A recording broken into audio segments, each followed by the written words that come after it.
এই বাসাটার বেশি দিন দেখাতে পারবো না, মানে এই বাসা থেকে এই দৃশ্যটার বেশি দিন দেখাতে পারবো না, কারণ আমরা খুব শীঘ্রই এই বাসা থেকে চলে যাচ্ছি অন্য বাসাতে। তো আপনাদের সাথে আজকে আমি এই মাইসেলার ওয়াটারের রিভিউ দিব। এটা হচ্ছে স্কিন কেফের একটা মাইসেলার ওয়াটার। তো এটার প্রাইস ছিল 350 টাকা। 350 টাকা অনুযায়ী মাইসেলার ওয়াটারটা মোটামুটি ভালো ছিল, বাট এই দামি বেস্ট মাইসেলার ওয়াটার হচ্ছে স্কিনুর মাইসেলার ওয়াটারটা। মানে আপনারা অল্প দামে খুব ভালো একটা মাইসেলার ওয়াটার পাবেন, আর সেটা হচ্ছে স্কিনু ব্র্যান্ডের। তো আমি বলবো স্কিন কেফের চেয়ে হচ্ছে স্কিনু ব্র্যান্ডের যে মাইসেলার ওয়াটারটা ওইটা হচ্ছে বেটার। তো যাই হোক, মাইসেলার ওয়াটারের রিভিউ দিতে দিতে আপনাদের সাথে ওয়েদারটা শেয়ার করে দিচ্ছি। দেখুন আজকের ওয়েদারটা কত সুন্দর। ওই দিন হচ্ছে আকাশটা একদম ক্লিয়ার ছিল, আর হচ্ছে রোদও উঠেছিল এবং বাতাসও ছিল অনেক বেশি। এরকম ওয়েদার আমার অনেক বেশি ভালো লাগে। একদম গরম তারপর একদম শীত ওয়েদার আমার একদমই পছন্দ না। এরকম হচ্ছে ঠান্ডা ঠান্ডা পরিবেশ, আবার আকাশ মেঘলা থাকবে না, একদম ক্লিয়ার থাকবে, আবার হচ্ছে রোদও থাকবে। তো যাই হোক, তো ভাবলাম যে এরকম ওয়েদারে যদি একটু চা না খাই তাহলে তো হয় না। তো আমি একটু তুলসী চা নিয়ে নিলাম, যেহেতু আমার অ্যালার্জির প্রবলেম, তাই একটু তুলসী চা খেয়ে নিলাম কেকের সাথে।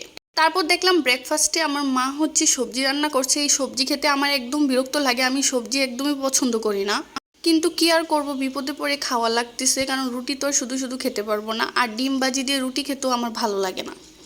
আর রুটি জিনিসটাই আমার পছন্দ না, আমি ভাত পছন্দ করি। ভাত না খেলে আমার মনে হয় যত কিছুই খাই না কেন আমার মনে হয় আমি কিছুই খাইনি। তো অনেক কষ্টে আমি 2টা রুটি খাইছি সবজি দিয়ে। আর এই যে সবজি রান্না করা হয়েছে, মানে আজকে কি কি রান্না করা হয়েছে দেখাচ্ছি। আর এখানে হচ্ছে মাছ রান্না করা হয়েছে কচুর ছড়া বা কচুমুখী যেটাকে বলে, আর হচ্ছে আলু দিয়ে। তারপর হচ্ছে ডাল রান্না করা হয়েছে। মানে একদম সিম্পল রান্নাবান্না। তো হচ্ছে বেশি রান্নাবান্না করতে গেলে দেখা যায় যে আমার মা অনেক বেশি পরিশ্রম হয়ে যায় এবং অনেক বেশি কষ্ট হয়ে যায়, তাই হচ্ছে বেশি রান্নাবান্না করে না। আর এখানে হচ্ছে আমার টুনটুনি পাখি, মানে আমার বাস্তি, সে হচ্ছে আমার কুলে শুয়ে আছে। সে মানে অলওয়েজ কুলে থাকার জন্য কান্নাকাটি করে। তো ওর একটু কুলে নিয়ে নিলাম। কুলে নেওয়ার পর ওরে নিয়ে চলে আসলাম হচ্ছে ছাদের উপরে।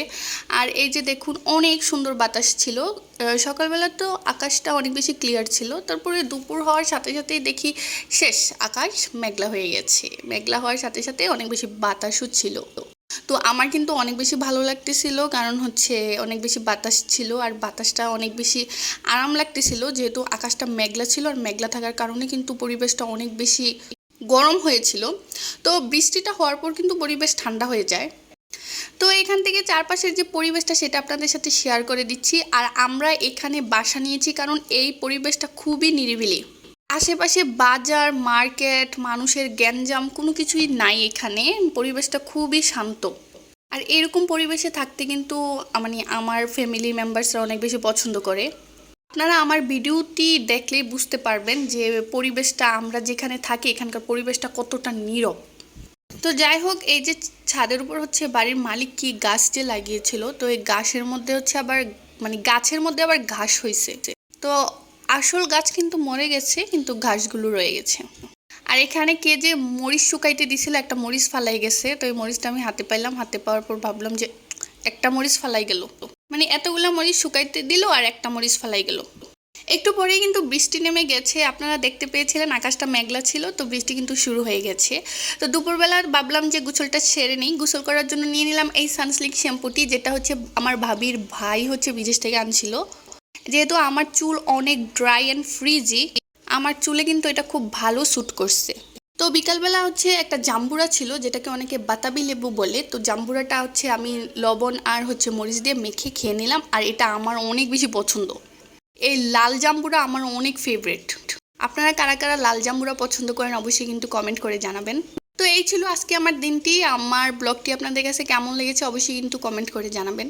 ভালো লাগলে কিন্তু অবশ্যই একটা লাইক, একটা কমেন্ট আর একটা শেয়ার করে দিবেন। সবাই ভালো থাকবেন। টাটা, বাই বাই, আল্লাহ হাফিজ।